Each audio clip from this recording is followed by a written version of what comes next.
look so different than your blocks, you know? I don't know, because it was some newbies that came in, and Mary, you know, I'd not seen you in person in this space. Jessica, I'd not seen you in person in this space, but in a whole bunch of other spaces in person. So to both of you, you know, a physical welcome, and I'm glad to be here today. Janet and Walter, my ride and dies. Let's go to work. Good to be here. Steve, Margaret, it's good to be here. So I'm just so elated to be here. So how about we call it? I'm out the house. Word. I know. We're going to call the Nashville MTA Board meeting to order. And first on our agenda is roll call. If I say your name, if you repeat it after me and say present. Walter Searcy. Walter Searcy. Mary Griffin. Present. Janet Miller. Janet Miller, present. And Jessica Dauphin. Jessica Dauphin, present. And Gail Carr-Williams, present. Also, first on the next thing on our agenda is approval of the May 20 to 21 MTA board meetings. If I could have a motion for approval. So moved. Janet Miller. Mary Griffin, second. Any comments, any questions, any thoughts, additions, deletions? Hearing none, all those in favor say aye. Aye. Aye. All right, the motion carries, and we have minutes. Next on the agenda, we have public comments. And so I'm going to remind everyone that public comments are 3 minutes, and I'll try to give you some kind of signal when you have 1 minute left. And the first person that I have is John Bull. Mr. Bull. Hi, Mr. Bull. How are you? Irish Bull. Yes. I don't know. I may continue wearing this mask. I've got the perfect face for radio. As y'all know, I reside in northern Antioch at 370 Wallace Road. I'm a frequent rider, and I'm back up to pre-COVID levels, typically 4 to 8 trips a day. Quick ticket, it just works. It's one less card to That's carry good news. in the wallet, and I did adjust the screen brightness to max just so it says hello to the monitor. But yeah, it gets it done. The Better Bus programs, y'all are sort of edging towards that. I like the fact that you're moving away from the hub system to a degree. I really like the route 77-21 and 25 cutting down through going through downtown, headed to the west side or east side, and rode the route 77S just a couple of days ago.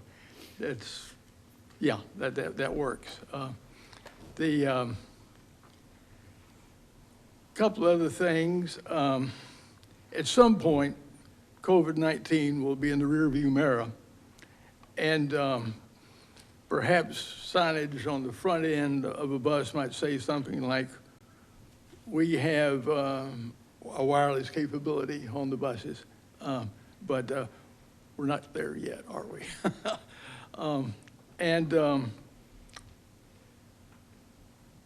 Yeah, that's it. Thank you all. Thank you, Mr. Bull, and thanks for continuing to ride and sharing your good ideas with us. Glad to see you're well. Next, Mr. Knight, Darius Knight. Hello, Mr. Knight.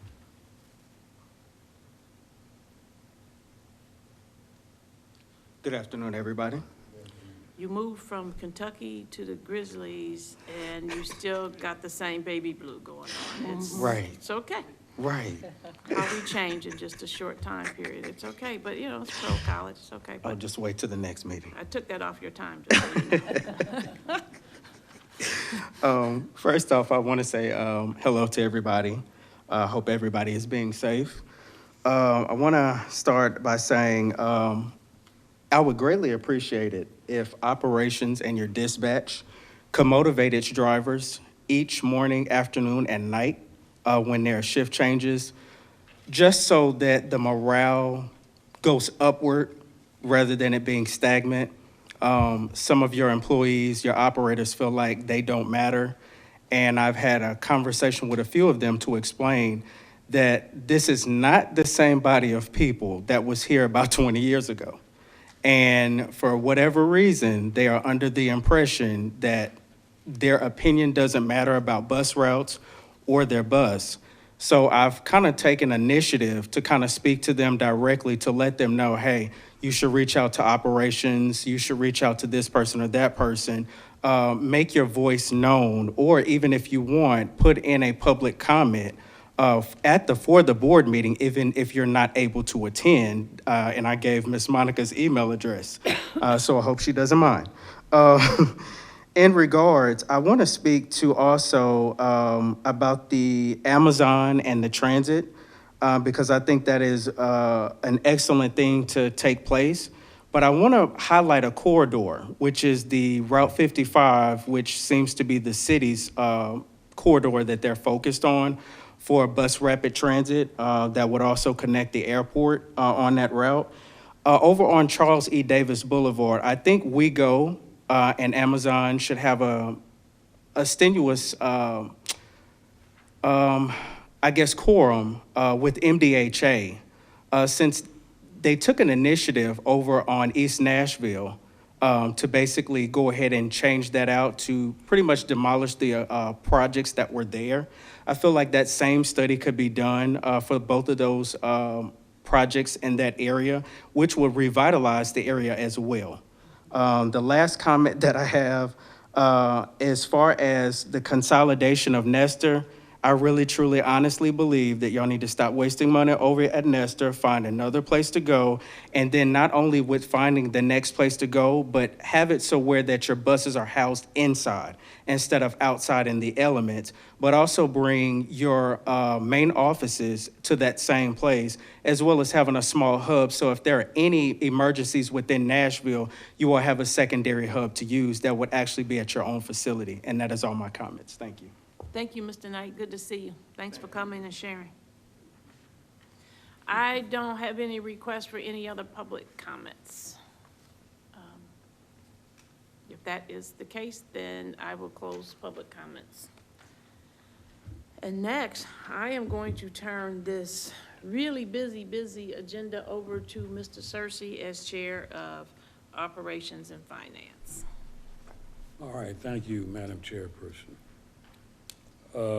Shelley, we understand that you are going to be presenting in lieu of Ed. Very good. And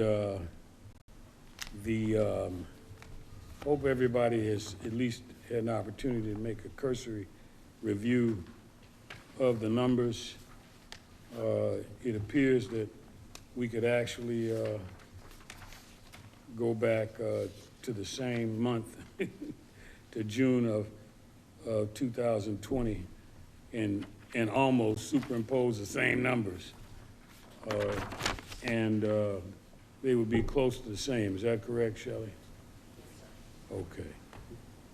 Anything remarkable you want to point out to us? There's nothing I needed to comment on. Okay. And how about on the balance sheet? Nothing there either. Fantastic.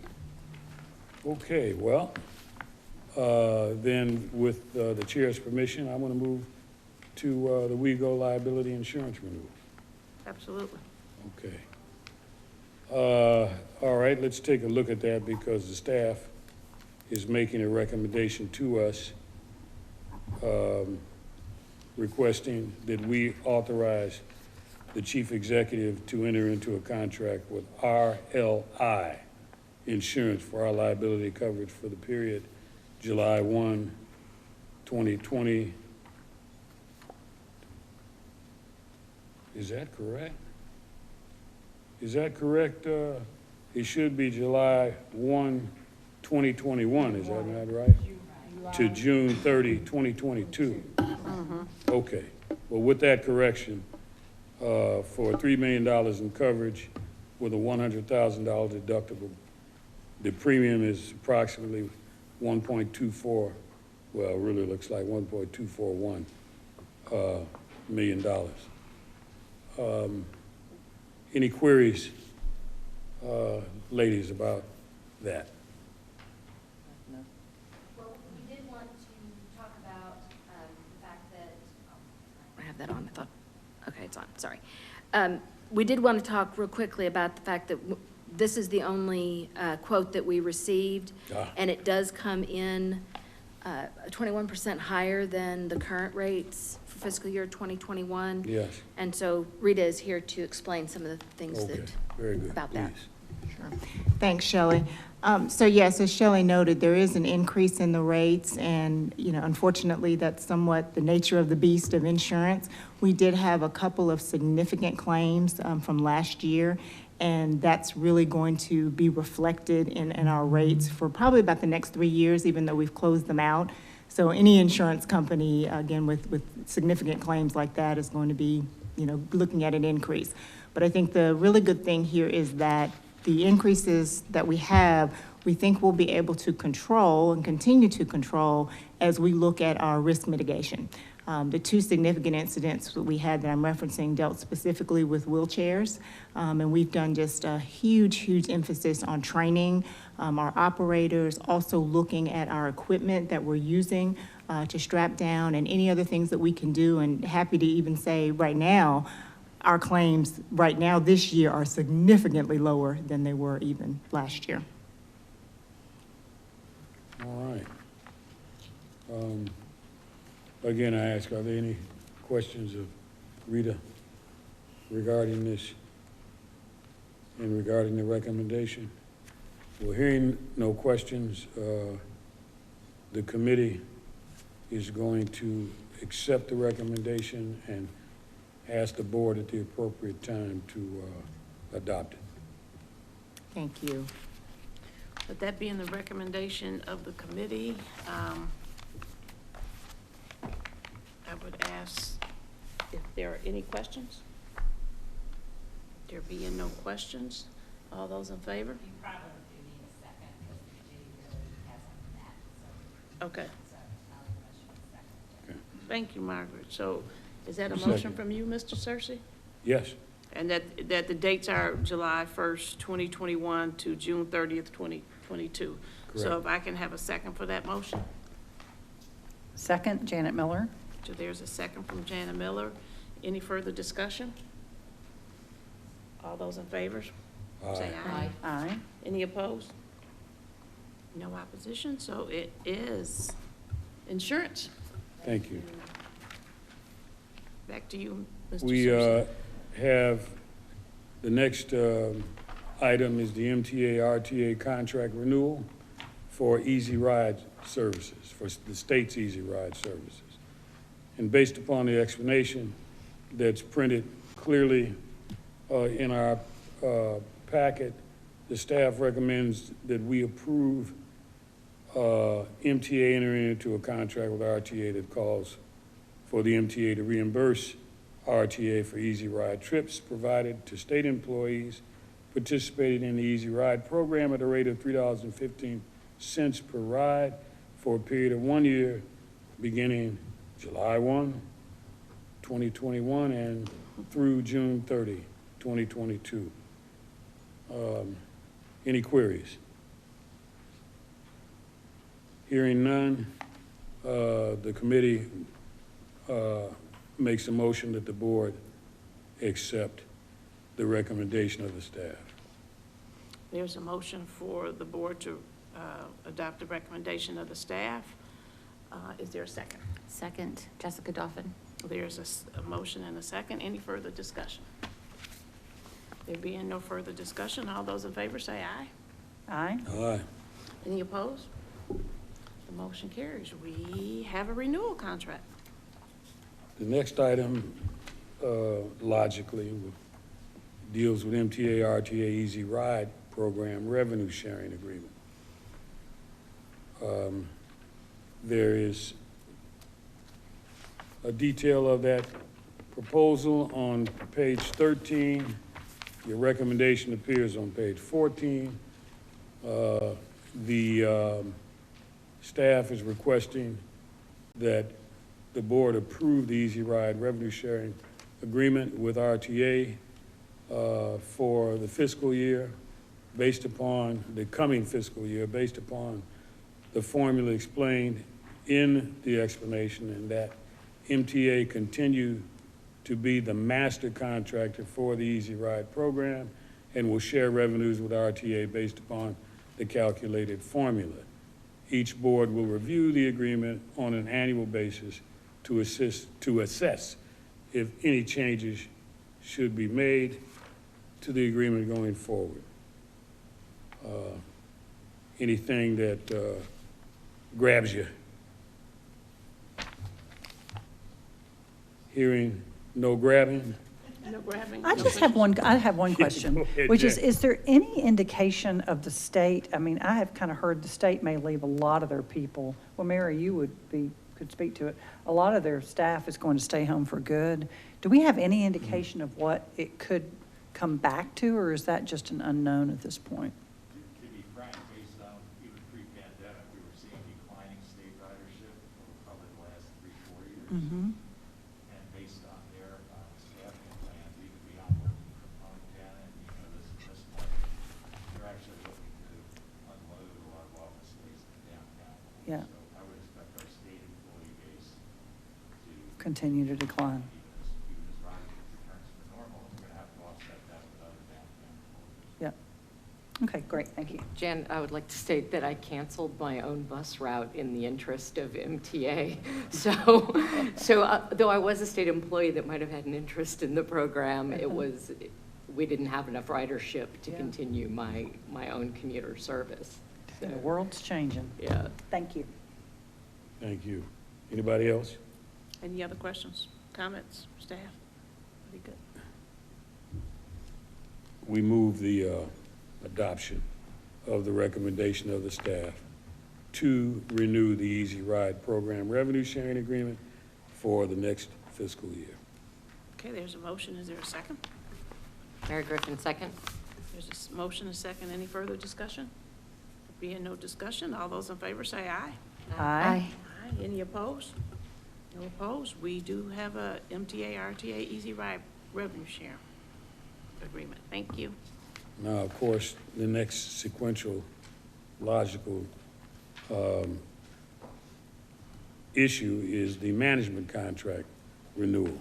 That is the management contract between MTA and RTA. Staff recommends that we enter into a new 5-year agreement with RTA to manage and oversee all operations of the RTA at an annual cost of $844,000. The contract shall become effective the next fiscal year, beginning July 1 of this year. The compensation under the contract may be adjusted as necessary beginning July 1, 2022, and each year thereafter for the life of the contract by mutual agreement of both parties. There is also a termination clause in the contract that allows either party to terminate the contract for any reason at any time with a 30-day written notice to the other party. And forgive me, I misspoke. This is not for a one fiscal year, but it's for 5. Any questions about this contract? Any questions? Hearing no questions, I move the adoption of the recommendation of the staff regarding the management contract renewal. Great. Is there a second? Second, it's my turn. It's your Second. turn? It's your turn, second? Second from Shannon Miller. Thank you very much. Any further discussion? If there is no discussion, all those in favor say aye. Aye. Any opposed? The motion carries. Thank you very much. Okay. More work. The next contract for renewal is the RTA Regional Transit Services contract. The recommendation is in 2 parts for actually 2 contracts, requesting that we approve contract 1 for regional bus service and contract 2 for connecting bus service supporting the commuter rail. Both contracts are for a period of 1 year beginning with the next fiscal year. Contract 1 not to exceed $1.7339 million for regional bus service, and contract 2 not to exceed the amount of $320,000 for connecting bus support of commuter rail. Questions? Just one comment, I'm just glad we continue with this fuel escalation. Go on, listen. Amen. Amen. With that comment, I will heartily move the adoption of the staff recommendation regarding the regional bus service contract and the connecting bus supporting commuter rail contract. Okay, there's a motion, is there a second? Jessica Dolphin, second. Thank you, Jessica. There's a motion, there's a second. Is there any further discussion? There is no further discussion. Call for a vote. All those in favor, say aye. Aye. Any opposed? No opposition. You have a contract renewal for RTA Regional Transit Services. Mr. Searcy? The next contract renewal that's up for our consideration is the State Easy Ride contract. The board is asking approval for MTA to enter into a contract with TDOT for the Easy Ride program at $2.50 per ride and $3.70 for access ride, with a contract amount of $1.75 million and a contract term of 1 fiscal year, beginning July 1 of this year. Any initial questions? Hearing none, I then move to adopt the staff recommendation regarding the State Easy Ride contract renewal. Okay, is there a second? Move to adopt, Mary Griffin. You need a Second. second. Sorry, second. That's okay. So we have a motion and a second. Is there any further discussion? And if there is- I do have a question. Sure. Sorry. Is that contract up to 1.75 million? Okay. That's the cap, and we haven't been coming close to the cap, so we're not terribly concerned about it. That's okay. And that's kind of as was alluded to earlier, that's jointly MTA and RTA, and then we, with the other agreements, we reimburse RTA for usage on that system. Mm-hmm. Thanks. Any other questions? No other questions? We'll call for the vote. All those in favor say aye. Aye. Any opposed? We have a state Easy Ride contract renewal. All right. Look at you. The next item is a memorandum of understanding with the, what do we call it, Strode? Stride. Stride. The Stride program, okay, is that an I or an L? Thank you. All right. Yeah. Amen. Well, All right. I don't know. Anyway, the staff is requesting that we approve the MOU between MTA and the Metro Board of Education for the purposes of transporting registered MNPS high school students in grades 9 through 12 and MNPS middle school students grades 5 through 8 who qualify. Cost of Stride card stock will be covered by MNPS. The contract will remain in effect through June 30, 2022, at a reimbursement rate of 70 cents per bus trip and $3.70 per trip with WeGo access to MTA. Any questions about this program? We've been operating this program how many years now?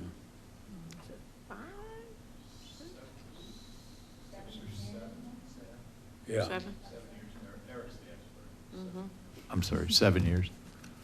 Yeah, Great, it it's a seems- great program in that a number of school districts around the country contract with transit agencies for school transportation. What's unique about this is it's year-round all the time. So Yeah. we actually find that kids have access to summer jobs, after-school activities, libraries, you name it. So it really is noteworthy in that regard, and we want to continue to thank MNPS for their leadership on this.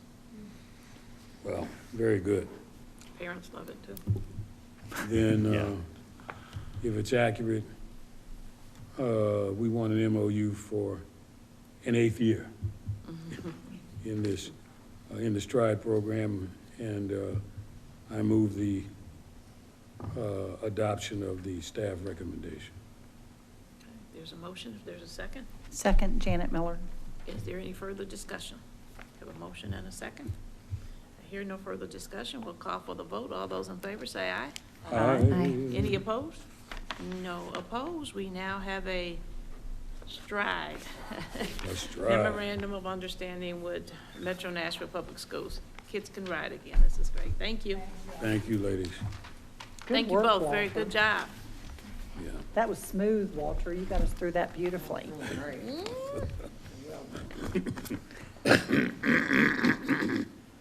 Excuse me.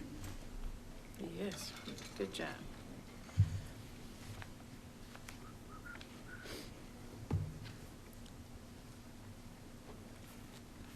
Well, we got new people at the table. Yeah?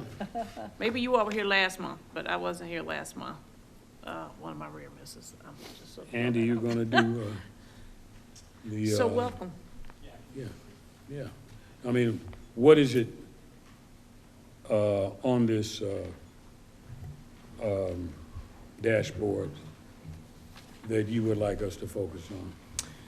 So, my name's Andy Burke, Chief Operating Officer. So I know we've met a couple times on the computer, but it's nice to see you guys physically again. So there's not much I want to comment on. So here's the operations statistics for you. One thing to note is that we're comparing back to April 2020, where we were in full pandemic. So you'll see like a lot of positive variances as we kind of continue on. One thing I will note is we will be updating progress on ridership during ridership trends during our quarterly route reviews for future board meetings. And I also want to comment that as we kind of move forward, we're taking a look at our average monthly goals. I think it's time that we kind of look at that and recognize that we're in new territory, and so we want to kind of make some adjustments in what we're looking forward to. So if there's any questions, I'm happy to answer any.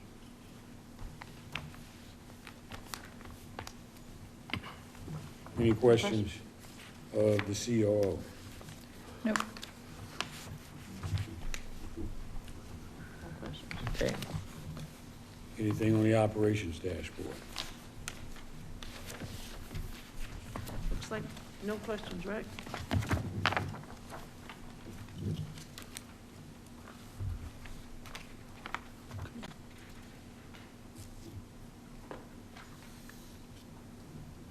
So there are no questions, so I think we're ready for your next agenda item. Mm-hmm. Okay. Which is the annual bus maintenance audit. Yes, thank you. All right, so today, good afternoon, board members. Again, my name is Andy Burke. I'm here to talk about the annual maintenance audit that occurred in FY20. So each year since 2015, we have had Transit Resource Center, or TRC, come in and conduct a maintenance audit to ensure we're keeping up with our vehicle maintenance performance standards. And so what this audit consists of is they come in and they look at 24 random vehicles that are mixed with fixed route buses as well as vans. These inspections have 3 different categories. Physical inspections are evaluating the bus condition by the number of defects found. When reviewing a bus, the auditor does look at the bus as if the condition is new. So the fluid analysis evaluates vital fluid samples. This is to determine how maintenance may be impacting the internal drivetrain components. And finally, The audit reviews records to ensure proper steps are being taken in our preventative maintenance process. I'm going to introduce Carl Rokos. He's our Director of Maintenance. He's going to kind of give a little bit more information as we kind of go along. Hello, everybody. Hello. Nice to meet Nice to a meet lot of you you. I too, met one Carl. of you. I met you. All right, so, Good to see you. anyhow, as Andy was saying, that, that there's a lot of, inspection that takes place throughout the year for us. And this is a chance for us to get an independent outside view of how we're doing, what we're doing, and, evaluate if we're making progress or not. So, for example, a typical inspection that we would perform looks at all kinds of different stuff, AC, lights, amenities, the gambit. But, right around 150 to 175 items are checked per vehicle inspection, throughout the course of the year. Now, when they come in and they do the audit, the defects they're looking for, there's a couple different classes where you've got like an A-class defect, which would render the vehicle out of service, where we're not gonna run it. It may have a flat tire or an oil leak or something that we're not gonna send that bus out on the road for whatever reason. And then there are B-class defects that may be something as simple as like a scratch or something that, we don't really need to get to, but we can schedule it and address that item on the next scheduled PM or sometime in between the two. So, over time, since 2015, these audits have taken place, and we've seen a steady decrease in the number of defects that the auditors have found on the fleet. And they've made recommendations to us, and we constantly, review what we're doing. Do we need to look at a certain area more frequently, or, do we need to not look at something as much and something else more? So, over the course of the 6 years, there was, about 308 defects found the first year the audit took place. And then this last year, we got that number down to 152. Now, the number of A-class defects were reduced by, 16 from the initial audit to the current audit, which was 41 first year, down to 25 now. Same held true with B-class defects. It's 267 for the first audit, and that number went down to 127 this last year. So we're doing something right. Obviously, that never stops. You always have to evolve and change because technology changes, vehicles change, and wear and tear on the fleet occurs. So, next slide. Sorry.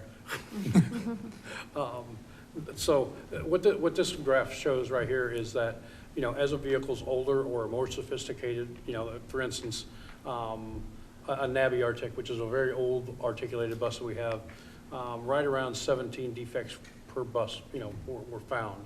Whereas a 2019 Gillig, which is very new and not quite as sophisticated as an articulated bus, was right around 3. So just a little bit more than 3.3 or 3.5. But that's a huge difference in the number of defects, and it's kind of telling in that if you keep your fleet age in a sweet spot of, say, 4 to 6 years, that's your fleet average age, you have more ability to do preventive maintenance versus reactive maintenance, where you're making repairs on old vehicles that they just require more attention because of their age and fatigue and that sort of thing. So that's what that slide was for, just to kind of demonstrate that. So next steps. So basically, these audits that we're doing are just a really good health check for our processes and just giving us good direction on what we can do to kind of continue having proactive approaches on our maintenance and making sure that we're providing safe and reliable service for our customers. So one of the things Carl mentioned is about preventative maintenance, and we do preventative maintenance checks regularly on our buses. And so one of the things we're doing is we're making sure that our PM checklists are, capturing every detail of the vehicle and all that good stuff. Not only are we doing that, but we're conducting supervisory audits on our technicians to make sure that not only are we doing, the technicians are hitting the checklist, but our supervisors are auditing our technicians periodically as well. We're strenuously working and recruiting to hire technicians to make sure that the workloads are, achievable. And so making sure that we're, actively marketing and getting the right people in to help us fix our buses. Another thing that we've also done is we've hired a maintenance technical trainer. This was to ensure that our technicians are getting the right training and staying up to speed on emerging technologies, because as we continue to buy newer buses, the technologies change, the conditions of the bus and the repairs needed. So we want to make sure we're staying up to snuff with that, those modifications. So in summary, I just want to kind of, again, emphasize that these audits are tools for us to show us what we're doing and how we're doing. A number of different factors are taking a role in the performance of our fleet, so it's important that we maintain a healthy fleet age, as Carl mentioned, by replacing older buses when useful life is up. With newer buses, we do find less defects, so that's always good.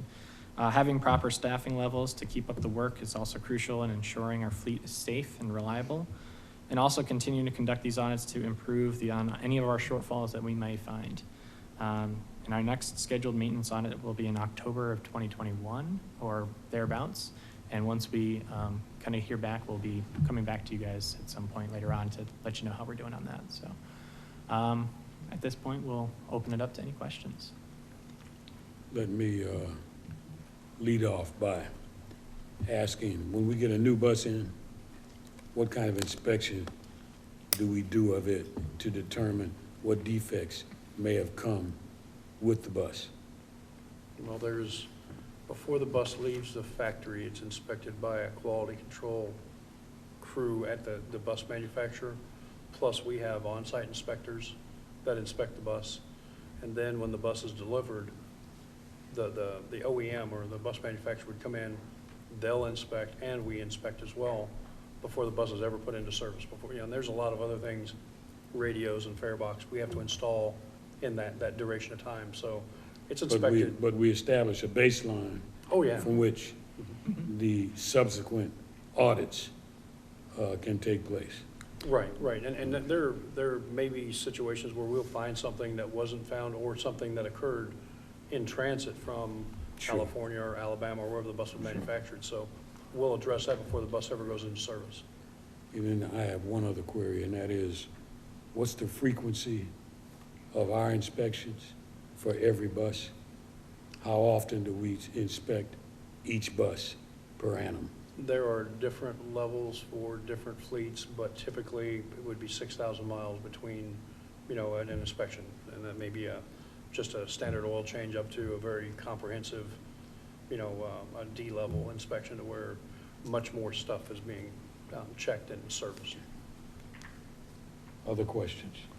I have a question. Can you go back to the original graph, the one that showed over time, the 5 years, this one? That's really impressive to me that we've had that kind of a decline. My question is it because we have more newer buses, or is it process improvement that has caused the?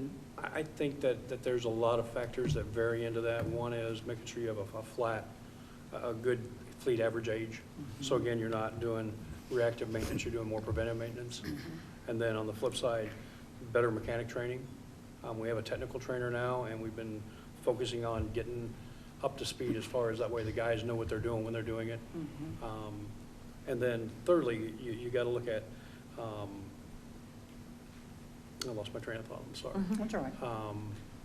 I'll jump in, but realistically, as these declines kind of happen, there's a lot of different factors and a lot of different pieces that we want to keep our attention on.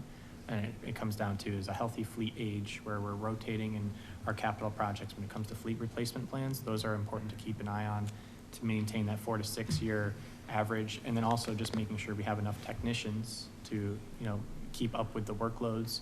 When you're short on technicians, repairs get deferred, and then deferments kind of snowball and cause more defects down the line. Deferred maintenance is not a good concept. Correct. We don't want to be doing that. So that's where, your A defects are ones that basically you put it out of service and you get it fixed. And the B defects are like your cosmetics and whatnot. So again, it comes down to process, manpower, and your fleet age. Well, is- good. Well done. That's the shape of the curve we like. Yes. And I'd say Carl's being a little modest. I would put a much higher emphasis on a lot of the process changes they've done down there. He kind of touched on the, for instance, the audits of technicians that the supervisors do.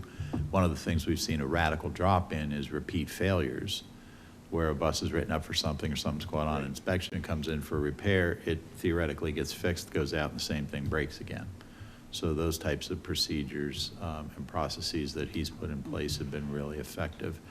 Andy wants to keep harping on it because he wants to make sure you approve a capital plan that's got a whole bunch of money There you go. for buses in it. But Carl's emphasis has been on process improvement, training, which is critically important. And you'll see some maintenance training related items in the capital plan when we get to that point as well. Great, thank you. I would like to make a comment as well. I was able to tour the shop, and it was on a rainy day, which is a little scary usually when you're, in something like that, but not with Carl's Ship-Shape Shop. It really, you run an amazing, not that I spend a lot of time in repair shops. I mean, let's be honest, right?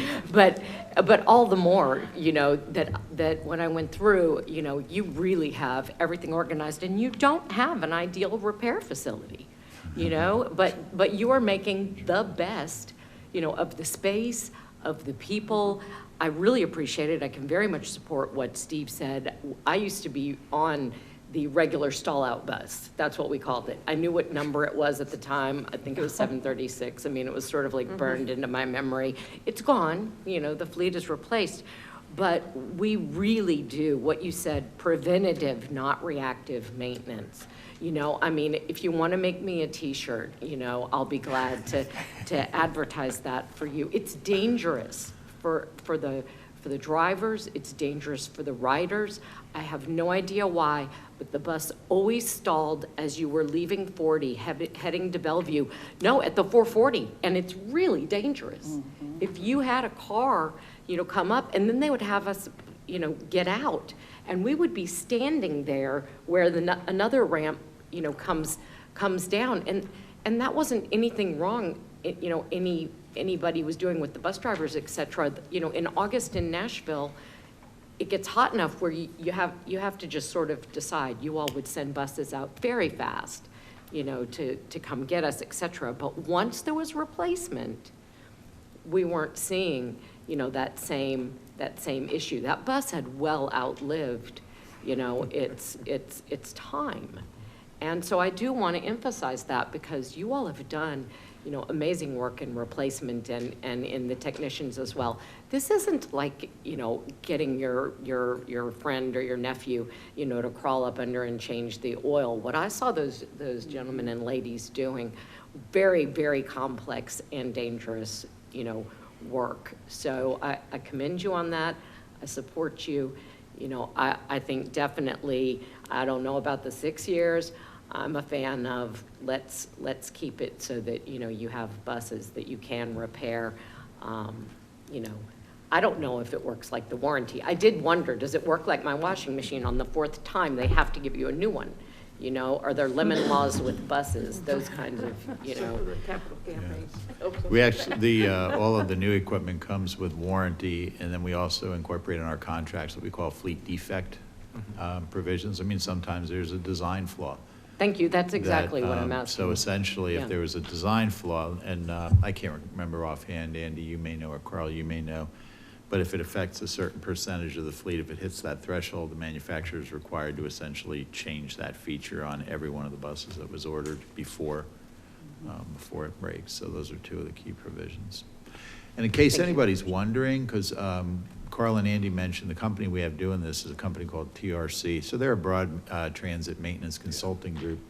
But they do these audits all over the country, so they do have some capability to kind of compare. And sometimes it's apples and oranges, climate, fleet makeup, what have you.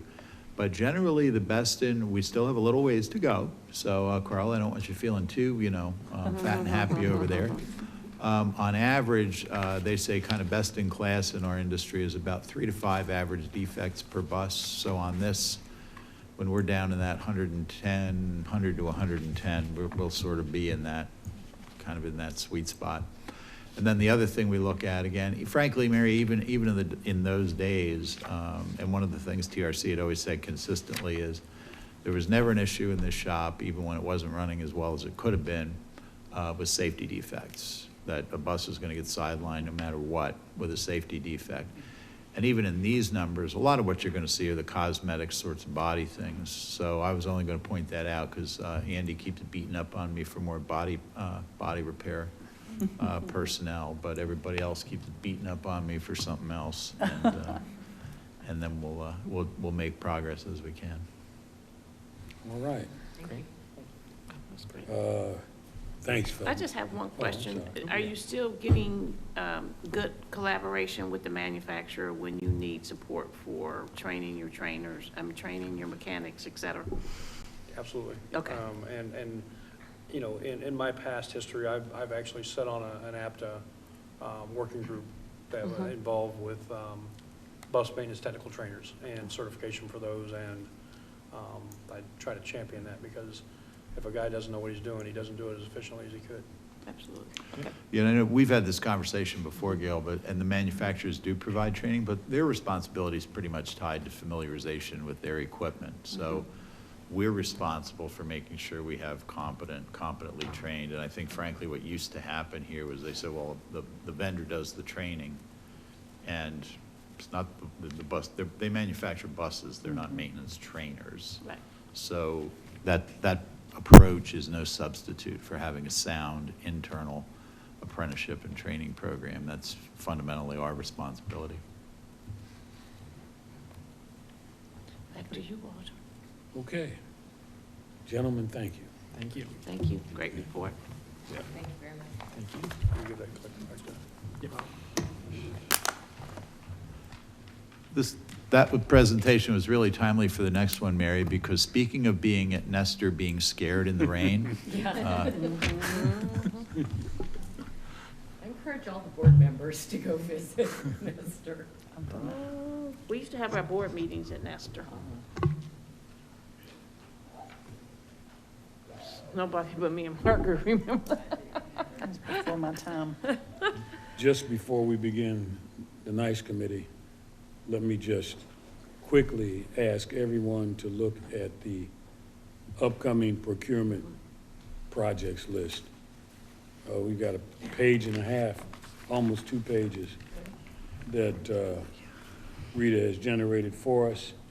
So let's keep these things in mind. Let's try to reach out to small women and minority business vendors who can do some of this work, potentially do some of this work for us. With that, Madam Chairperson, I think that completes everything that Well, we want Mr. to say. Searcy, what a wonderful report today, and comprehensive, and you covered an awful lot, so thank you for all your good work. I appreciate it very much. And now I will turn this over to Ms. Miller. Janice, Thank on you. Thank you, Madam Chair. So we have 3 action items on the New Initiatives and Community Engagement Committee, and we're leading off with discussion about Nestor, everybody's favorite topic. So Trey is going to talk to us about a proposed modernization study. That's right. Task order. I understand I am between y'all and budgets, so I will be brief. But we do want to talk today a little bit about our Nestor facility. It's been a focus of ours for quite a while, and what our next steps are. And we have a study proposal on the table today to evaluate our next steps. But just a little bit of background, as Mary mentioned, this is our prime maintenance shops, our prime operating facility for our service, located about 1.5 miles from downtown, off of Hermitage Avenue, and we abut the river. We'll get to that in a minute. But we do hold most of our fleet there. Right now, we're operating 100% of our service out of Nestor, but usually it's about 90% when we're at 100% service. So we'll be shifting back to that in the fall. But there's a lot of activity at Nestor, and in general, it's about 550 employees. It's their primary reporting location is our Nestor facility. So there's a lot going on in a tight space. While the facility is serviceable, it is a little bit inefficient. It was not built for transit use. Some common deficiencies that you can see just from a layout perspective is there's a lot of sort of unused indoor space And consequently, we have some issues with site circulation, right? So some things that are inside, we prefer to be outside, so that we can move through the site. We are obviously landlocked or waterlocked on the Cumberland River side, limiting circulation there as well. The graph that I have up here is a list of our transit asset management scorecard for the Nestor facility. This is how we rate our facilities in line with our transit asset management plan, and a lot of our efforts at Nestor have been on state of good repair projects.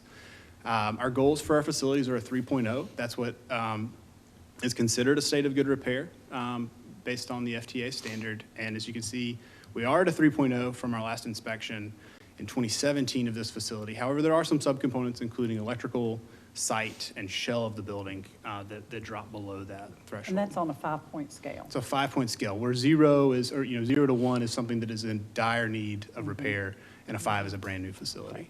Thank you. Our current efforts on the site, as I mentioned, are related to state of good repair projects. The very bottom right picture is actually from last week. The board approved in February a large parking lot repair along the side of the building. That work is underway and will be complete and back in service in the next week. Above is the subsidence issue that is related to an abandoned sewer line that traverses our property. This subsidence issue has plagued the site for years. We are in design for an abandonment of that sewer line and a long-term sustainable repair. And then in March, regarding the shell and roof of the structure, in March, the severe thunderstorms that came through at the end of the month did hit the Nestor facility. We had a large portion of the roof removed. Our team did a great job in putting it back online within just a handful of days, getting a temporary roof in place. But we are going to be walking with FEMA through that process with Metro as in long-term repairs to the roof and the shell of the structure. So last year, we started talking about next steps for Nestor. We did engage our design team at HDR to give us a list of limitations and constraints of the site. What are we really constrained by at the facility? And the three main items there are the floodplain, of course. In the bottom left, you can see the image from the site from the May 2010 flood. So we did flood in 2010, but also we've evacuated the facility twice in the last 3 years. We evacuated in February of 19, and we evacuated in March of this year due to rising water levels. So the floodplain is an ever-present risk for the site, and the image on the right is actually just the portion of the site that's above the 100-year floodplain elevation. Essentially, it's just the building slab. So any sort of expansion or long-term repair would need to address this issue. Similarly, we currently do not withhold any stormwater on the site. Since the last time there was a large construction effort on the site, Metro has updated their standards, so as we go in for permits, that would be something that need to be addressed. A lot of that can take place subsurface, but that would need to be incorporated into any sort of large plan. And then lastly is utility connections as we continue to evaluate the site's ability to access alternative fueling technologies. When we look at locations that we have for our fleet, you can see the Nestor site is certainly central to our service that we are operating into town. Last year, we had our service development team perform a hypothetical analysis that just said, what does it look like if we ran all of our service outside of the Myatt facility?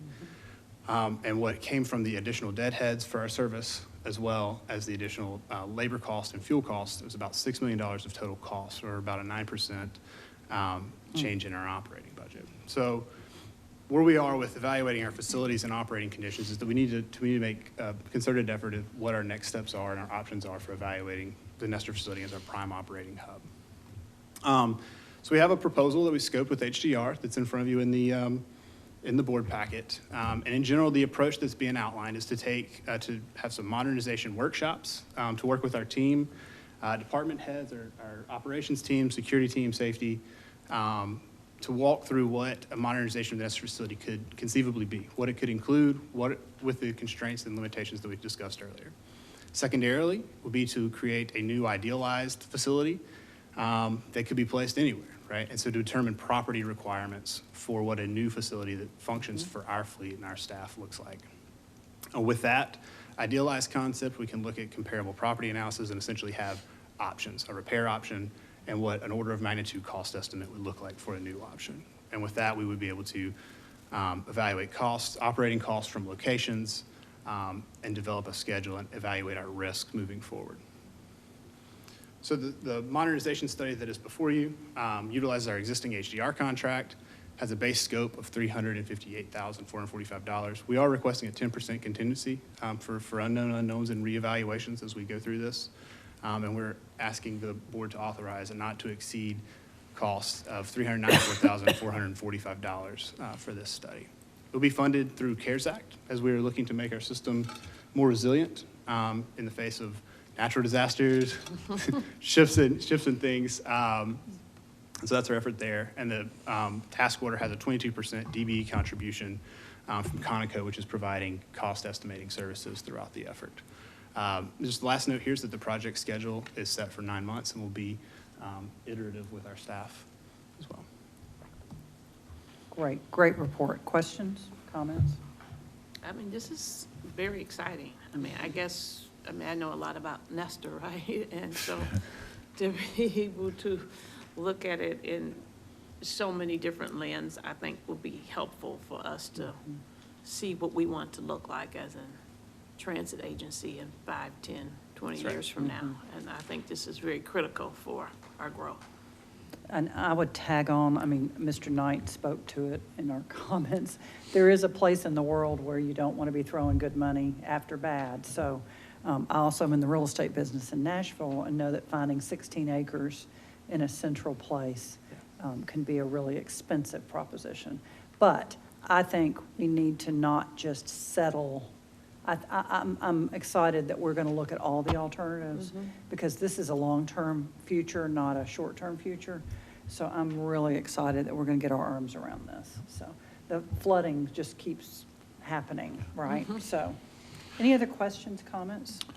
Just a couple points of amplification I would make is I think Trey did an outstanding job presenting it. But one, he touched on the utility connections, and as we look at possibly moving toward a battery-powered electric fleet, or natural gas powered, for instance, one of the things we found in the limiting conditions was essentially NES would have to build a new substation for us to serve that facility. We'd have to be taken off circuit, or Piedmont Gas would have to run new service lines to that location. So that all factors in. We obviously want to look at, we're anticipating growth. We're still a very small transit system for a city this size. So part of the study will assume various growth scenarios and how that might work out. And then the last thing I wanted to highlight, he had a very graphic picture of the storm we had earlier this year, but I need somebody to take a victory lap. And Patrick, would you stand up? Stand up, Patrick. So I got over to Nestor about 2 hours after the storm when they called and said the roof just blew off of Nestor. And I'm figuring, oh my God, it's going to be horrible. Well, Patrick Hester, who runs all of our facilities, already had the tarps on, a roofing contractor out. And I think that was, a Thursday night, Patrick? Yeah, when I came out on Sunday, they were halfway done putting the new roof on. So he manages to pull off a whole bunch of miracles every day, and whenever I think he can't top himself, he does. But one of the reasons I think folks like Trey and Rita and myself are really confident about what we're going to be doing with transit centers is because Patrick's going to be running the show. So again, I know Trey is super proud and should be, but you know. Can I get you on my speed dial in case that ever happens at my house? And what was cool about it when I went to Nestor that Thursday night, and he's just sort of walking around, yeah, this is what I do, super calm, and there's debris laying all over the place, and Carl and his gang are vacuuming up nails before the buses come in that night so we don't end up with 40 punctured tires. So, just part of a normal day's work, right, Patrick? Thank you, Patrick. Good shout out for Patrick. Hey, Patrick. Any other questions or comments before we make a motion here? Anybody else? Okay, so based on that excellent presentation, then the NICE committee will make a motion to the board that we provide the chief executive officer the authority to enter into a Nestor modernization study, task order under the contract with HDR for a base amount of $358,445 with a contingency amount of $36,000 for a total not to exceed of $394,445. It's a 9-month schedule, and the scope will include a full presentation to the board on the findings and alternatives. So that'll be a fun board meeting, so be sure and show up for that one. So that is the motion. Second the motion, Walter Searcy. There's a motion and there is a second. Is there any further conversation? Any further comments? That being none, I will call for the vote. All those in favor say aye. Aye. Any opposed? No opposition. There you go, Trey. Good work. Thank you, Trey. Great The job. future. Thank you. All right, now we've got a little thing called the operating budget that we're going to talk about next. And I think we have good news on the budget this year, so it's nice to have good news. I'll just preface Shelley and ultimately Felix's remarks by saying you won't, Jessica, enjoy the moment while it lasts. It never gets any easier than this year, so. Okay, Shelley, take it away.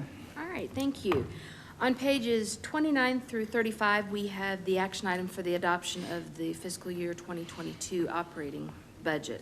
And since much of the budget details were discussed at length last month and have also been provided to you in the book, I'm just going to give a few quick highlights.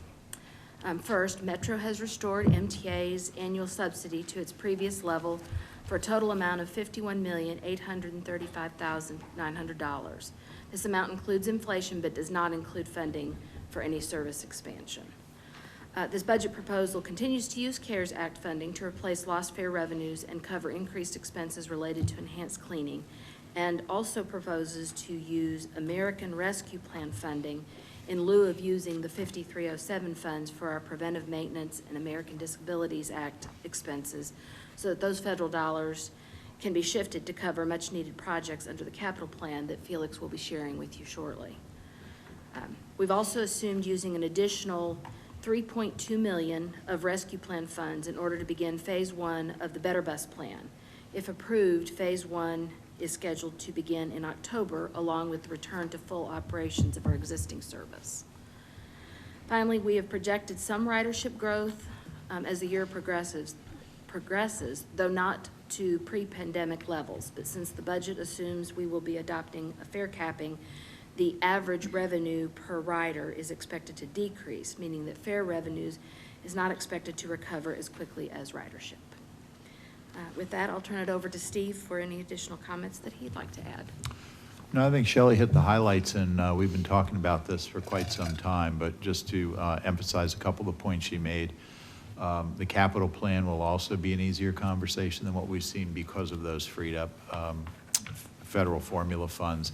But that's about a 2-year, we figure we've got about a 2 years supply of Rescue Plan Act funding to bolster the capital budget. We'll be back to doing those preventive maintenance and ADA capitalizations probably in fiscal 23-24. So that's out there. Returning our budget to stability. Again, want to thank the mayor and council. The budget is official.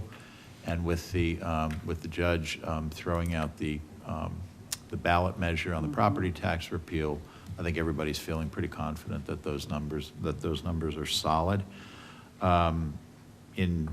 Shelley mentioned fare capping. Just as a reminder, with the new quick ticket system, we have the capability to program it so that passengers who have accounts automatically get best value pricing. So you don't have to decide up front, I'm going to buy a day pass or a month pass.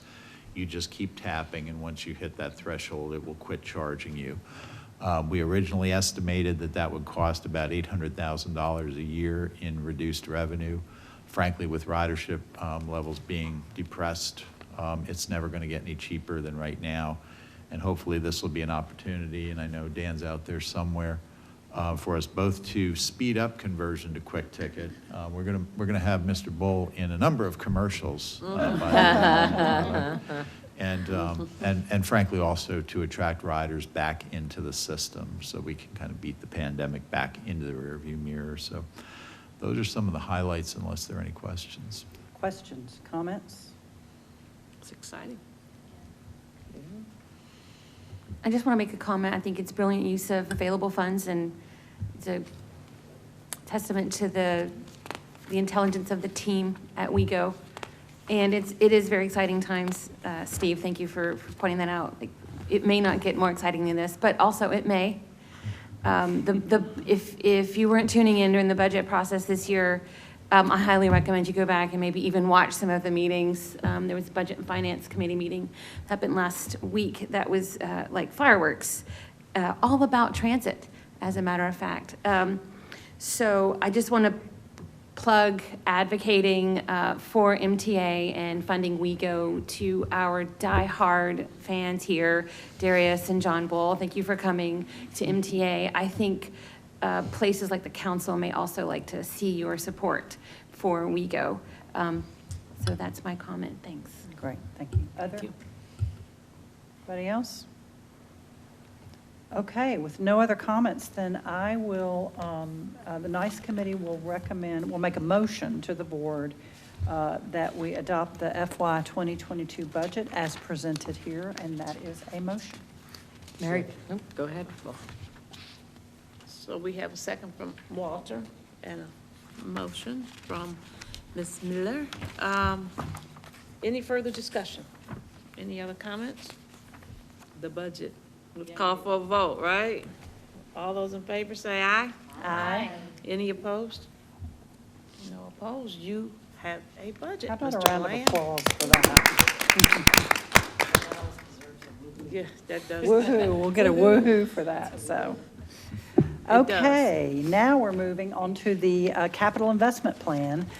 Felix has joined us. Hello, Felix, good to see you. So I will hand it over to you to lead our discussion. All right, thank you. Good afternoon. Good afternoon. If you please turn to page 36 in your packets. This is presentation of the proposed fiscal year 2022 through 2026 capital investment plan for MTA. If you recall, last month, we gave you an overview of the plan. We talked about the funding. We talked about some of the directional issues. So the full plan is included here in your packets. All the details are here, so I'll just go over some of the highlights of the plan, let you know what some of the important things about it. So I'll just open up and start by saying, and it relates to the previous conversation, we're proposing a balanced capital plan for you.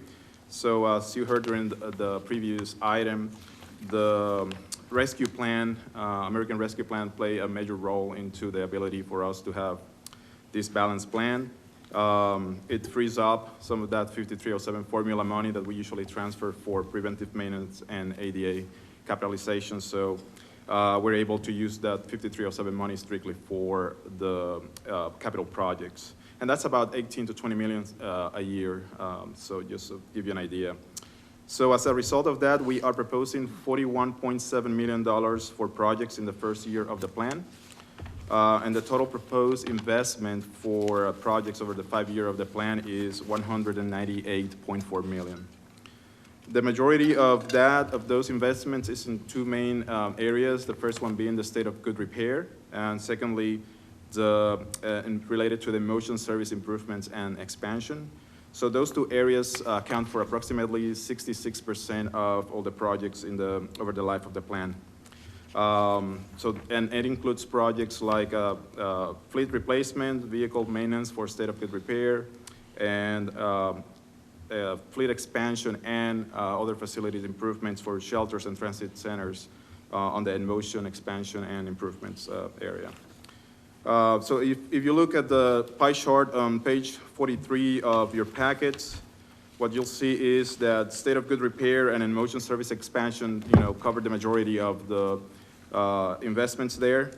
But what you also notice is that operating capitalization is a very small slice of the chart. So it's a sliver there for $170,000. Usually that's a much bigger part of the pie, but because of what we talked about earlier, the rescue money replacing the 5307, it looks like that in the first year of the plan. However, we know that the rescue plan is not finite money.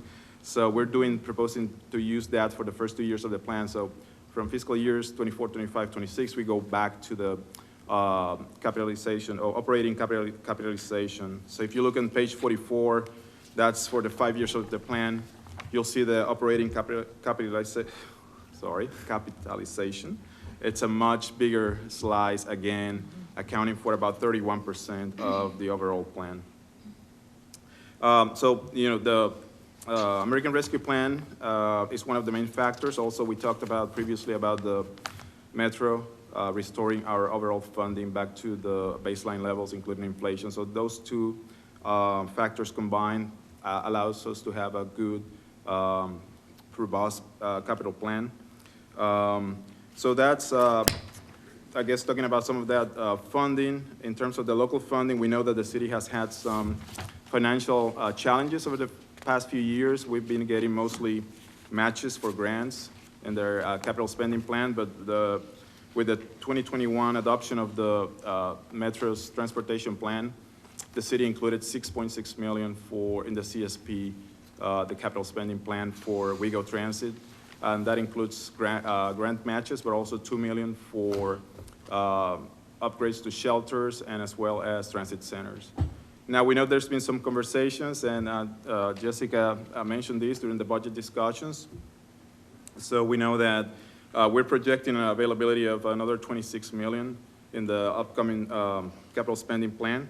That includes grant matches for MTA, RTA, but also overall capital projects. So that's in terms of the funding. I just would like to highlight some of the projects that we have in the plan, just to give you a better idea of what we're focusing. We have a big emphasis on state of good repair, and this relates very closely to the presentation you heard from Andy and Carl. Bus replacement is a major item in our plan. It accounts for 38% of the overall plan. So we know that's very critical to maintain the fleet in a critical spot, having a healthy fleet to operate the system. We also have a couple of projects related to training. One of them is the Myatt Shop Trench Fill. This will allow to provide additional space for our maintenance program expansion, as well as the training center expansion. So those are very related to some of the maintenance needs that were mentioned earlier. And then in terms of the in-motion improvement and expansion, we have projects that tie to Better Bus, and they are included in the city's transportation plan that was adopted in December. So there's a city need to, I guess, validation of those projects included in the plan. So we have bus fleet expansion related to future phases of Better Bus. We have shelter expansion and upgrade. So this is an effort to add additional shelters to locations that don't have any, but have enough boardings that warrant a shelter, and for other locations where we have maybe undersized shelters for the amount of boardings that we're seeing. Also, transit centers. We are moving forward with the North Nashville and the Hillsborough centers, but we are programming funding to support the planning and project development of some additional locations. This is not construction, but just to advance some of that work that is going to be necessary. Future capital plans would identify specific locations and other transit centers when they are moving to a stage that they can be more constructible. And then the last thing I will mention is that there's a downtown traffic study that you will see these in the plan. This is part of the Metro's transportation plan, but it's also a collaboration between WeGo, Metro, TDOT, and the Downtown Partnership. So we are looking, we're currently going through a solicitation process to get consultant support to help us identify how to manage some of those transportation issues, overall mobility. But also we've come to the board in the past and we've told you how critical it is and how difficult the challenges that we face with circulation in and around downtown. Mm-hmm. So one of our main goals is to make sure that transit priority corridors are identified as part of this plan because this is going to be critical for our overall system. We hope to come back in the fall to the board and present an award for that study. So those are some of the major projects that I wanted to highlight in the plan. We'll be happy to answer any questions. Let's see if you want to add something. I think you hit the high spots, Felix. Mm-hmm. Good work, Felix. Questions, comments? Yeah, great work. And I was just thinking, $198 million, I know it's over several years, but do you have a plan to prioritize them in case, I'm going to manifest good things that you won't have a snag with funding, but should there be a snag with funding, is there a way to prioritize them? Yeah, I mean, we have the main focus here is going to be the state of good repair. Any projects, if there's a problem with any funding, any projects that relate to the state of good repair and safety are always going to be our main priority to focus on. I will say, I'm super excited about the downtown mobility, because so many employers, if they can't get from their office even to the interstate, I mean, they're going to stop locating in Davidson County. So I think this is a real threat to the economy, so, and I know it's tough, so I'm excited about that. Yeah, and that one will be broader than just the transit priority. It'll include everything from, valet lanes to pedal taverns, curbside management's a big emphasis. That's particularly what TDOT's interested in. So it's quite an amazing jigsaw puzzle. Yeah. But I'm also excited that it's a collaboration between many entities, because if it was just ours, it would be much more difficult to be able to implement it after there's a plan. The only So, other highlight I would make is in deference to Carl and Andy's, I draw your attention to pages 48 and 49, which show our average fleet age curves. So assuming we're able to carry out the schedule that's projected here, right now we're a little bit behind on the van side. We're in pretty good shape on the full-size bus side, but through the course of this plan, we'll get caught up and move into a nice routine replacement pattern for really the entire fleet. That's great. Other questions, comments before we make a motion? Walter, anything, Mary? Good job, Felix. All good. It always amazes me, the staff, how talented you are, because you're given this big sum of money and you've got to be good stewards of it. And the detail work to me is really impressive. So thank you all for that. Okay, if there's no other questions or comments, then the NICE committee will recommend, make a motion to the board that we formally adopt the attached 2022 through 2026 capital investment plan. Okay, we have a motion. Is there a second? Enthusiastically, second. There's a motion and a second for capital plan. Any further questions? Any further comments?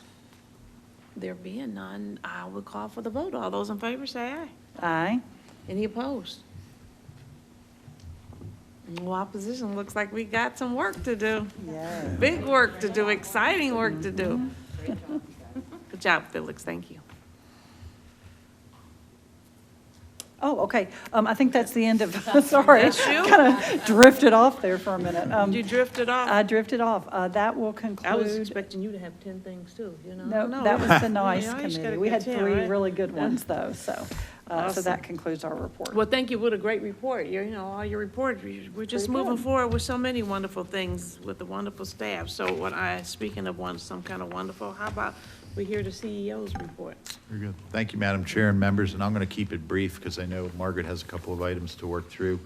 We're continuing the design work on North Nashville. I want to thank Walter for turning out. We had a public event a few Saturdays ago that was well attended. We also live streamed it on Facebook, and there's an active survey on the webpage now for the community, that neighborhood, to have input into various elements of the center. So it's a good opportunity for the design team and our staff to give people an overview of what a transit center is and for them to kind of weigh in on the types of features that they'd like to see in it. So obviously, as we move down the road and have various design iterations, we'll put those on the agenda to, to have you take a look at and provide input on. Jessica alluded to the budget process. I was out of town when all that went down, and in conversing with several council members and mayor's office staff while I was away, everybody for some reason was apologizing to me, and I said, no, it just made me homesick for Pittsburgh. That's kind of how the way things work there, but I think it was a tremendous outcome. Obviously, having our operating budget stabilized was huge. And now, obviously, it's not a formal commitment until Metro acts on a capital spending plan, but they are expecting to do so in the fall. So having a formal commitment, getting back to where we were, say, 5 years ago on those CSP dollars will add more to stability and our ability to enhance services for our customers. Another exciting project that I know, Janet, you're going to be thrilled with is Metro's kicked off their East Bank planning study. And the transit components and the overall mobility components are going to be very central to that. In fact, I was on a WebEx earlier today regarding that study, and what struck me was that it should dovetail very nicely into basically some of the themes, and the conceptual plans for the East Bank will start percolating about the time we get serious on the downtown piece. So for all practical purposes, the East Bank will be downtown, so not too early to plan for that. We had our public comment period close on our pending fall service changes, so staff is collating those remarks and updating the analysis for final recommendations on service changes for the fall. We expect to bring those to you in July.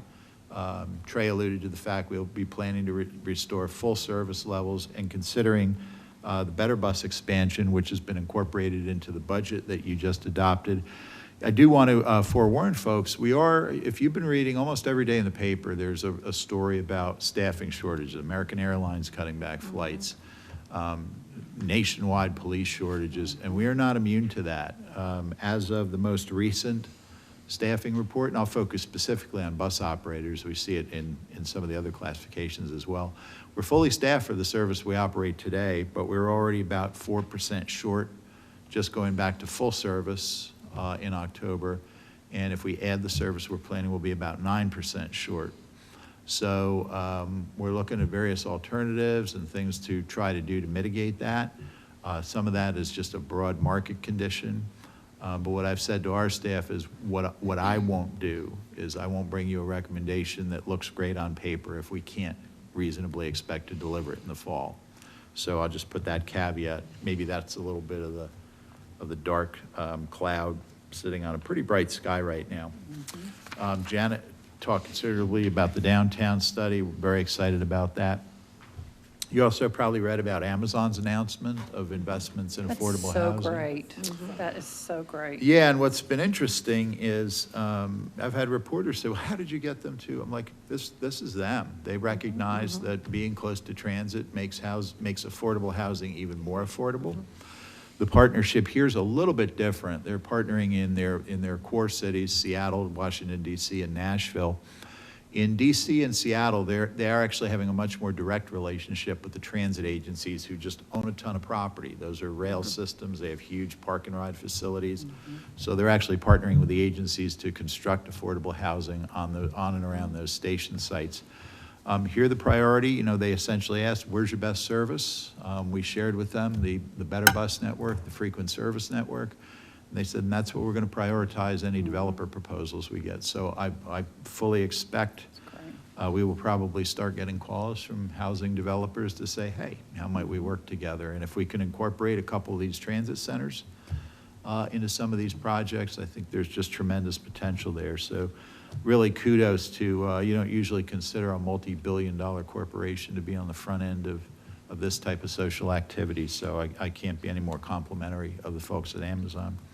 Finally, updating you on the RTA, as I usually do. RTA board acted on all the same issues that you did this month, so we're simpatico in that realm. They approved the authority's operating and budget and capital plan in similar fashion. And then really it was just yesterday, I guess, that several of the mayors and I met with TDOT staff because there's a temptation. The RTA side is much more dependent on funding that flows through TDOT to sustain operations. And there's kind of a temptation that with all of the federal relief money that's available to the RTA for that to just sort of fade away. So it was a good opportunity for the mayors, and it was the outlying mayors. It was Mayor Vogel from Robertson County, Mayor Ketchum from Rutherford County, Mayor Brown from the city of Gallatin, I'm sure I'm missing, and Mayor Mayor Holt from Sumner County, reminding TDOT of how important the service is. So that was, that was good, and it was very well received by TDOT. But other than that, Madam Chair, unless there are any questions, that concludes my report. Thank you, Steve. Good report. Anyone have any questions for Steve? I don't have a very long report. Once again, I'll say it's good to be back in person with all of you. And as we look at this restored budget, like how exciting is that? But to your point, Steve, it does mean that it's a lot more work. It's a lot more creativity and innovation from everybody here, and I'm just so grateful to know everybody's ready to do it and willing to do it, and I know this board is willing to support you in every single way. So congratulations for the budget and for all of the improvement that's coming with it. It's pretty exciting, I think. So one other thing that happened in the Metro budget was the funding of the Department of Transportation from the mayor's office, and I'm really looking forward to seeing how that office works with MTA WeGo and helps to further the work that we're doing to make it much more comprehensive and allow for better transit for all as a result of the support of the Department of Transportation. So just looking forward to seeing how all that really works. So that will be great. So again, Renuka, welcome. I know you were here last meeting, but I just, you know, she's an old colleague from Vanderbilt of mine, and it's great to see you here, and I know that we're in for great treats for the work that you do, so welcome. Let's see, anybody else? Just really, Nestor, I'll be so excited to hear what happens out of that. You know, I feel like that's so much a part of my history. I remember coming to my first MTA board meeting and driving around, like, where's Driftwood? Where's Nestor? Where's this place, right? How do we get here for real, right? And found it, and so many different things to find in that building, right? So, and I am glad it did not flood like 2010, because that was quite a story, right? For those of us who sort of recall that one. But so really excited about how much is coming about and how much change is coming about. And I like that Nashville is having a new vibe about transit, and that it feels more collaborative than we have felt in the past, and I don't feel as isolated as we have felt other times as we've tried to grow MTA We Go. So it's good to see so many different community partners. The story about Amazon is amazing. I think they have two or three leaders here. I know two of them here in Nashville that are really about the city and really about Nashville. And I think that they're bringing their expertise, and both of them are native Nashvillians. So I think that helps too, to bring those kind of private partnerships to what we need so much for citizens, and for them to consider us a partner means that people see the good work that's being done every single day by MTA We Go and seeing our great leadership. So I'm excited about that. So, hey, I'm just really glad to be here, and I always say this, that it's just exciting. Our drivers, our maintenance crew, everybody has just been just amazing over this last year and a half. And I'm gonna take a little point of privilege right now. I've had the good fortune, or maybe unfortunate, to look through some old things of my parents. And I came across this one drawer, right, of my dad's. And my dad, as many of you know, was a bus driver in Detroit for many, many years, and all my life. And so I always say that I'm a daughter of transit, and I love being that, because he had a work ethic that you wouldn't believe, and an honesty and a commitment to transit, and a commitment to the safety of all people. And so as I go through this, I'm finding like his first badge. I'm finding his ID when he retired. I'm finding letters from passengers who wrote him notes about, Mr. Carr, thank you for keeping me so safe. And I'm finding all of these safety badges that he never put on his shirt, because he felt like, well, I'm supposed to be safe. I'm supposed to keep people safe. I don't need a badge to sort of show people that that's what I'm supposed to be. So I feel very committed, a recommitment to transit, and a recommitment to my work here with MTA, and the work that this whole board does to make certain that it's part of a legacy of what we do as servants and public servants, and what I was taught to do and what I was raised to do. So I'm glad y'all let me share that. It's been just sort of a moment in my life to be able to sort of see these things and be reminded of why we do what we do, and that I am proud of everything that all of you do, all of you, including all of you board members. So thank you for letting me have that moment and share that. It's been bittersweet, but at the same time, very beautiful. So, and that is my report. I love that. That's wonderful. Madam Chairperson, again, another point of personal privilege. My 50th wedding anniversary is Saturday. Oh, Walter. all right. That's big. Dang. That's a long time. How has she done it, Choice. Walter? How has she done it? She's gonna send her a Only she congratulations. knows. Yeah. Speaking of public servants, and now she is also serving as chair of the library board, which is awesome. So that concludes my report. So now I get to go to Margaret. to share some. That was quite a report, Madam was. Chair. Thank you. I have a handout, and I have some for the audience, which I'll leave over there too after I pass out, if anybody wants to follow along, so.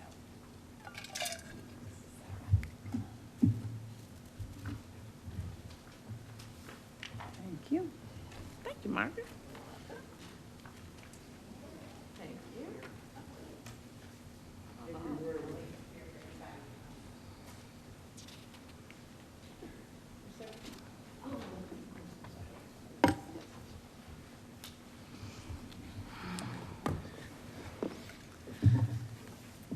So I am here today to give the annual ethics report and just to remind the board what you already know.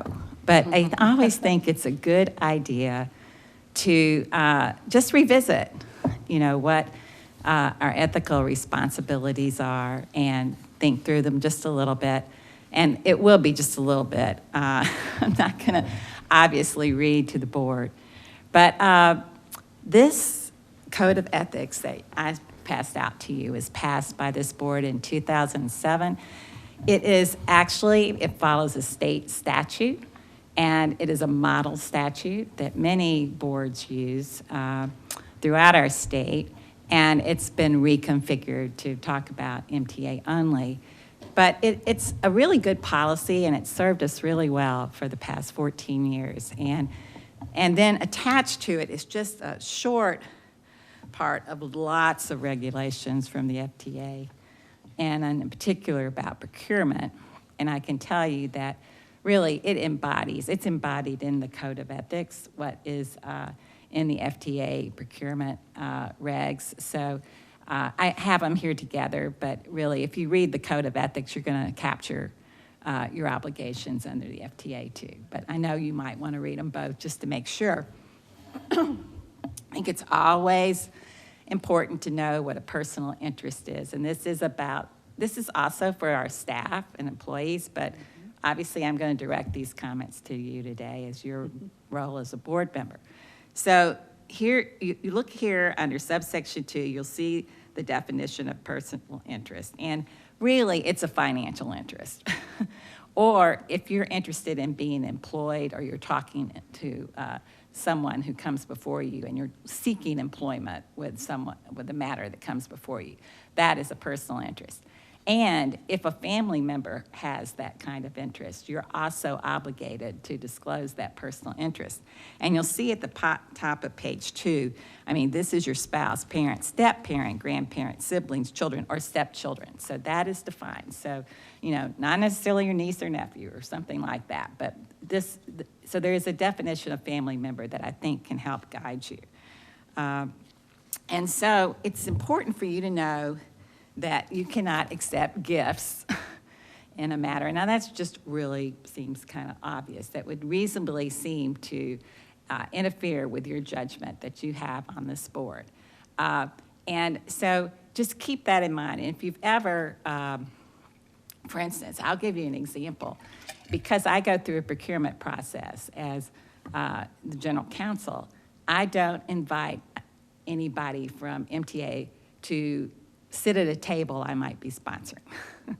I don't want to put them in that situation. I don't want to look like, I've been general counsel for a long time, and I don't think that is going to affect probably any decision-making if I have lunch, at a table, like if I'm sponsoring a not-for-profit, but I don't do that for that reason. So, think about it in those terms, whether or not you're about to do business with anyone or their MTA business, and whether or not it would appear to be some kind of impropriety. Think of it in that way. So what if you do have a personal interest or you're worried about a personal interest? Do you need to recuse yourself?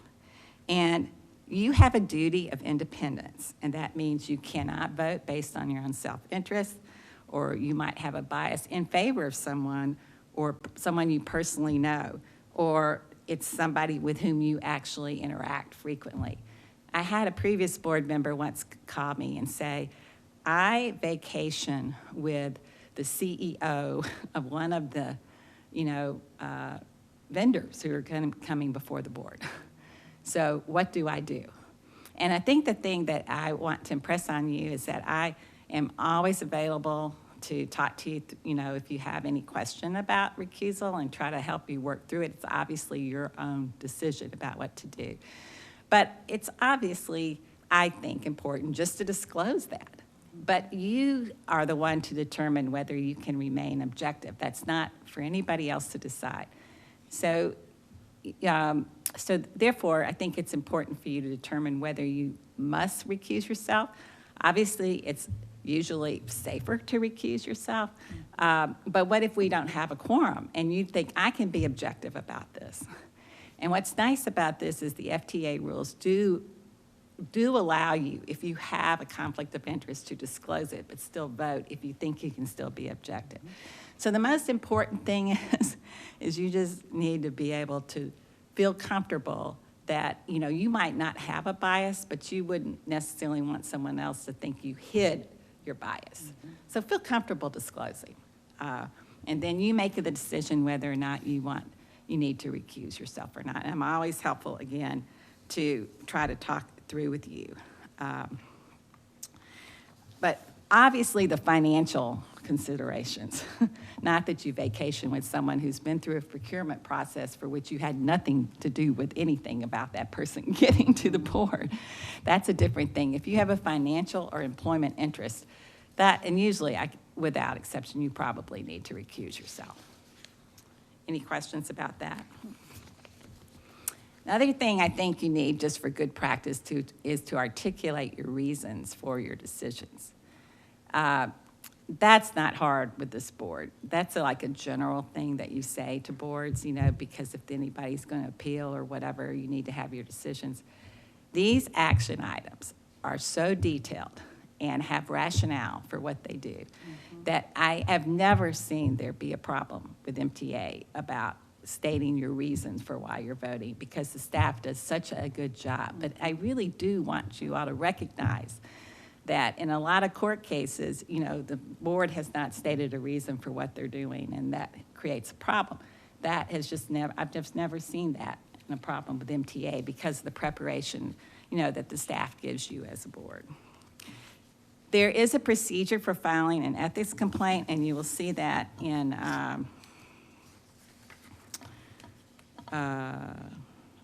ethics complaint on section 10. Essentially, the staff or you or anyone can come to me if there is an ethics complaint. And I have never had one since this policy has been enforced in place. And I can investigate, or I could think I had a conflict. And I ask somebody else to investigate. And there's a procedure here for how to go about doing it. And as I said, this is a state law, model law, and this is in use everywhere. So there's nothing unique to MTA about this procedure. And I just want to talk to you about a couple other things, and that is the open meetings law. I know I drilled this into you all. I kind of see that as my job, but it prohibits you from making a decision or deliberating. That's the most important thing, deliberating towards a decision outside of these meetings or your committee meetings. And you should absolutely avoid using email with each other to deliberate toward a decision. Because you might think, well, this is not Nashville.gov, so I'm okay, it's not a public record. But it is not, so do not deliberate toward a decision. Now, if you were saying, would you like to go to lunch, that's fine. And sometimes I get asked, can I have lunch with my fellow board member? And yes, you can, but do not deliberate toward a decision, We always ask Margaret if Gail and I want to have lunch, and she saes that to us. So. Right. So I figure you know what that means. I mean, Does that include the decision on what to talk about something else? No. Just good point. I mean, just MTA board matters, obviously. Now, what's not a meeting? Well, an on-site inspection is not a meeting. So if you all go over to Nestor and we're all looking to see, if that's what, whatever the damages or the new repairs or whatever, and we have a meeting there, and you all talk to each other, that's fine. That's not a problem. Some kind of on-site inspection is not a problem. If you have a chance informal meeting and you see each other at a, in a gathering, go, oh, I can't talk to you, that's ridiculous. Of course you can, run into people and talk to them who are fellow board members. If you're having a meeting with me, that's not a meeting. If I call you, that's not a meeting, because I'm not a board member. So that is not a problem. And then there are really exceptions about executive committee meetings when you meet with me, if there was some litigation or something, then that's not an open meeting. So I that really, if you are thinking about what are your best practices, you already do that. You make sure that you understand what the staffing of MTA is, who has what particular responsibilities, so that when you see someone, you know what they're talking to you about and you are engaged. And obviously, you prepare yourself before the meetings. And it is really, really a great thing, the preparation that you have in these board meetings, so that you get your materials. Monica does a great job. She gets them to you, almost a week before the meeting. And you have the weekend and the time to prepare for that. And those are really board best practices. So from my view, y'all are doing great. And so is the staff. And I don't see anything that at this juncture we need to worry about. So any questions for anybody? I just really appreciate you sort of taking the time and going over with us. It's always good to have a refresher and be reminded, and particularly now we have new board members, it's really important that we all hear it collectively. So thank you. Thank you. And I just want to reiterate, if you ever have a question, just call me. And I think that can help you talk it through. You made listening to the Code of Ethics kind of entertaining. It was great. That was great. Thank you. Super interesting. Glad we spent time on that and not on the easy writing. So you ready to go to the next action item? Are you completed with the other? I am. Thank you, Madam Chair. And so I am, in addition to General Counsel, I serve here as Board Secretary, and we are now electing officers. And so the officers that the board have are Chair and Vice Chair. As the action item says, we know that Gail Carr-Williams is Chair and Janet Miller is Vice Chair. Obviously, it is the will of the board who serves as officers, but I do think it would be good for me to tell the board that I've talked to Gail and Janet, and they are willing to serve in their respective roles for another year. But as you know, it is up to you all to determine who your officers are. So since I am pretending I'm chair right now, I will recognize you, Mr. Searcy. So you have moved for them to be re-elected to their positions for another year, and we're going to combine both chair and vice chair. And do I hear a second? Mary Griffin, second. Any discussion from anyone? Yes, Yeah. thank you both. I was going to say, yes, they do a great job, thank you. Yes. Is that not considered a gift? Very well said. Yes. Any other discussion? Well, you can vote for 4 of you, but I'm going to see if Walter is available for, okay. All right, all in favor, say aye. Aye. Any Did opposed? we vote too? Yes, you can vote. We vote. Aye for Janet. Yep, Aye for aye for Gail. both of you. It is unanimous, and congratulations. And I just want to say this, because I rarely have the mic, and obviously I'm totally taking over here and enjoying every over. minute of it, but daughter of transit. Yes. You have been such a fabulous chair. And, we have gone through COVID this past year, and when we meet, and we met on Zoom, which I meant to tell you, we can no longer meet electronically because, municipalities cannot meet electronically, although state State can, but anyway. But when we have met this year, and you've been so gracious, so on top of it, so engaging, sometimes even funny. But you know what I'm saying is you have just kept us together, and I just want to thank you so much for your leadership in the past, but especially during COVID. I think as a board, the board has just been outstanding during COVID. We know the staff has, and they have gotten the adulations they deserve. But I just want to say, as a board, you have functioned so well in such a hard time. And I really thank you all for your service, but especially Daughter of Transit for your leadership. As you know, it's been my honor, and we just did what we could do to help through COVID. I always felt a little guilty because we weren't in person, and I felt like it was more that I wished we could have done to sort of ease the burden for the work that all of you who were essential that had to do. But you all stood up, and hopefully we stood by strong enough. Thank you for those kind words, Margaret. That's very nice. I've loved working with you over all these years as well. We've quite a partnership, so thank you. So, any other comments? Anything else? Then I move. Well, I guess I get to move. Well, let's just adjourn. No, I just say we adjourn. We are adjourned, and again, great to see everybody. Good work. Another year, huh? Yeah, another year. Here we go.